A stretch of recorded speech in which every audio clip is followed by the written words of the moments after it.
Hi, everybody, it's Ron, and we're back for day 3 of looking at the headlines, adding some context and perspective. There'll be a link down in the description about why I chose this website to look at, but let's just go right ahead and see what's in the news today. Here we have a hostage release. Again, I think for a person of a certain age, of which I am, hostages recall the late 70s with the Iranian hostage crisis and the 80s when we had people in Beirut being held hostage for a long time, or Americans being held hostage. So it seemed like for a lot of years that the hostage taking had gone by the wayside, but well, I'm glad some of them are getting out. Now, Biden gave a speech strongly supporting Israel. And I guess Biden says the attack was to halt Israel-Saudi Arabia thaw. Yeah, and this was, in the past few years, Israel has been normalizing relations with various countries. I think Oman and Morocco. They already have relations with Egypt and Jordan.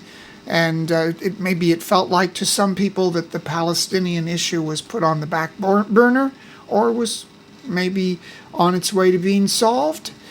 And finally, the big kahuna was making peace with and recognizing mutual recognition of Saudi Arabia.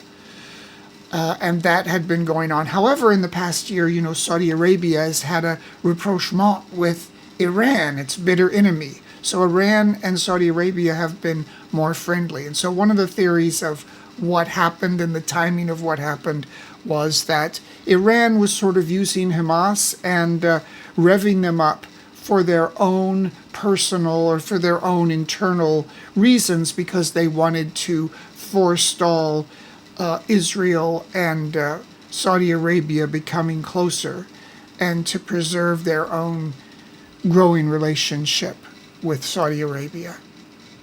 So that's supposedly the Iran involvement. However, I do remember even years ago I did work for a firm that did all kinds of forecasting, and even then it was sort of understood that even though they weren't officially recognized between Saudi Arabia and Israel, they had a close security relationship because both of them had a mutual enemy they felt in Iran. So I'm not sure what exactly they would have gained with the normalization being stopped, because the theory is behind the scenes they're already working together. A lot of the stuff we hear on news, we hear on headlines about stuff that people announce and things that are being made official, countries recognizing each other. That's sort of, sometimes it's theater for the common folk like us who read it, and behind the scenes, countries just have worked together even when they can't do it publicly without fear of upset. Iron Dome overstretched. This is the system that Israel has that protects it from the pot shots that it takes from missiles that come from Lebanon, the southern Lebanon, and from, Gaza-occupied Hamas over the years.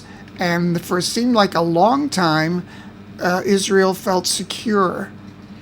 And not many countries in the world like Israel that endure something like this for so long.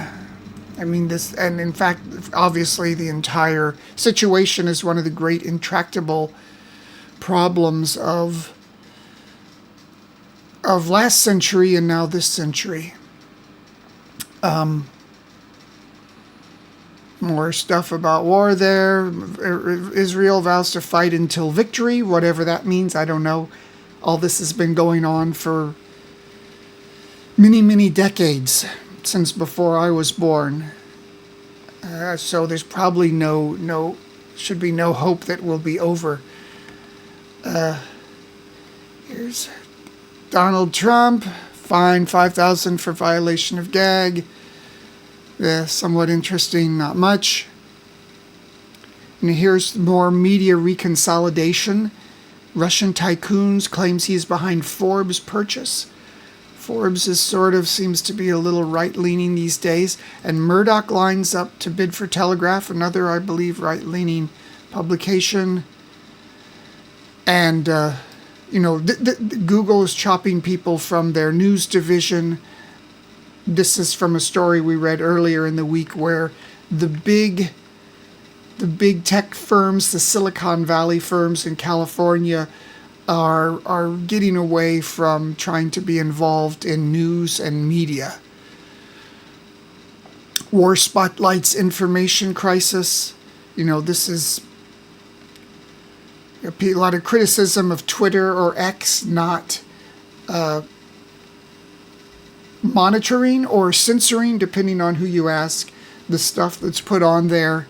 And we have AI, and we have lots of auto-generated garbage, and we have propaganda, and, we're kind of in a day and age where I don't think you can say the solution is just to monitor everything again, to keep misinformation, because a lot of people mistrust who are the people who are making the decisions about what is good information, what is bad information. This is part of the polarization that occurred when Trump became president. And we have one side that completely loves him without any kind of criticism, and another side that vilifies him in almost a crazy sort of a way. So both sides people are unwilling to accept or believe or that there's an objective truth anymore. It's a very interesting development in society. Who cares about this guy? More TikTok fake cancer scam. There are lots of people like that on the net. And whatever. AI predicts life expectancy with chilling accuracy. I don't even want to know anything about that. I worry enough already about everything. I'm not even, I haven't quite accepted that I do have to die. So that's just a problem of other people, not me. So I don't want to hear about AI's prediction for me. As far as I know, I'm going on. So here we go. USA wraps up fiscal year with 1.7 trillion budget deficit. So that's the deficit. That is in the yearly budget. There's the deficit, and then there's the debt. The debt is the accrued amount of money. So that's something. The debt, I think, is something like 30 or 33 trillion. And the quite amazing thing, these days President Clinton is not very revered, but during his time, he balanced the budget. The budget was balanced, and now we're up to running deficits $1 trillion a year and debt of 33 trillion. So, there's never been a currency that's ever created in the world that hasn't crashed because of people, stupid decisions, and sort of the dynamics of society and politics that cause that to happen. So, that's worrying. Let's see. McDonald's tearing itself apart over Israel-Palestine. Franchises across the Muslim world have pledged to send aid to Gaza after an Israel franchise promised to feed IDF soldiers. Wow. Business has become politicized. I thought it was just in the United States, where everybody has to take a side, but this is another sign of the time.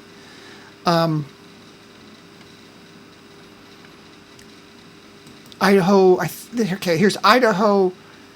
Lawmakers go to Oregon to discuss Greater Idaho. This is a thing where some parts of Oregon would secede and move over to the state of Idaho. I don't know how often this has ever happened in the United States, but this is part of polarization too, because Oregon is one of the more liberal states, and then the one side of it by Idaho is much more rural and conservative, so they want to go over and grab onto Idaho. Strange return of George W. Bush. Bush gave a speech where he, fully supported, Israel going the distance to finally take out the threat. I suppose from one side, you could say that, the Hamas government is not really a government. It was a coup. The Palestinian Authority is in power in the West Bank and in Gaza. And so when in 2007 there was a coup and Hamas took over that little spot down there, and it's been a thorn in the side of Israel ever since. So here we have Bush supporting this new war thing. And I said this earlier in another video, but I'm trying to explain why people might think a certain way, because everybody who believes one way now these days thinks people on the other side are evil. And there are some people who are totally opposed to more US dollars, with our trillions of dollars in debt, going into foreign wars, like going into Ukraine, which most people they'd heard of, but what do we have to do with it? Who cares what used to be part of Russia, or used to be part of the Soviet Union. So a lot of people, Americans, they don't really care, and now here's Israel. And this is a sort of a strange sort of isolationism for Americans who used to be marching around the world. But I think one little thing is related here to Bush, because during Bush's time in office, when they were trying to unseat him after his second term, there was a lot of media churn and people telling us wars are bad and we shouldn't be involved in wars. The kind of the left-leaning side was saying this. Innocent people are killed. We shouldn't be funding, fighting in them. So that's been going on for about 20 years now. And, even the Biden administration quickly withdrew from Afghanistan, and it was a very chaotic situation. So even me, I'm more of an internationalist. I think Americans should have troops everywhere and we should run everything because you don't want someone else to. But even I sort of start to think, with the deficit, and after all that has been fed to me, I sort of believe the left-leaning side that says we shouldn't be involved in war, we shouldn't pay for war. So I think that's why a lot of people maybe are concerned or annoyed when, like they hear today, the president asking for $75 billion more to pump into the wars to defend Ukraine and Israel. Because we were told during the Bush administration, you don't want innocent people being killed. So I think that sets up a strange contradiction in some people's minds after being told that. But I think actually we have to maintain the world order. And if you say that, I always hated that phrase. But anyway, somebody robbed a casino. Wasn't me. Spotify eating music business. Yikes. Exorcist turns 50 years old. One of the great all-time, not just a great movie, it's a horror movie, it's a great movie. Directed by William Friedkin. He just died a couple months ago in August when I was in film school. I got to meet him for a short time. And I happened if you look my social media, my Instagram, it's Ron City Rain, I think, or City Rain. No, it's Ron City Rain. I saw Sorcerer, which is one of my favorite films, a wonderful film, a bomb at the time that kind of ended his career as an A-list director. But Friedkin did really fantastic stuff. He was one of the auteur guys that came out of the 70s, making real unique, groundbreaking movies. Then he directed The French Connection, one of the great action films. I know some people today think The French Connection is not that impactful, but I think it still is. And at the time, it was one of the first films that did all that sort of stuff, the super gritty chase. scene with the cars and that real tough subject matter. Great performances by Gene Hackman. So here we go. Priest smashes jack-o'-lanterns over satanic symbols. I first thought that's a U.S. headline, or sometimes Australia. They kind of get fundamental sometime, but no, it's somebody in the Czech Republic. Yeah, I tried to see this, but I don't want to keep accepting more and more JavaScript things because I just, like I said before, I don't want to see all these ads for infected toenails on my site. If they put tasteful ads back on these media sites, I wouldn't have to block them, but whatever. Window to true health is the tongue. Okay. That's a medical story. It's reported in the mass media. It's almost always some kind of clickbaity sort of thing that's based on one little study that probably doesn't hold up under science. Most of the things that are put forth on these news site aggregators about cancer and this and that, it's like some new little innovation or some aspect, but doesn't mean it's been set in stone in medical science and you can talk to your doctor about it. It's just usually speculation or based on one or two very small sample studies. Okay, more about House Speaker. That just doesn't interest me. Judge, I think that was on there yesterday. More about Argentina politics stuff. Italian PM.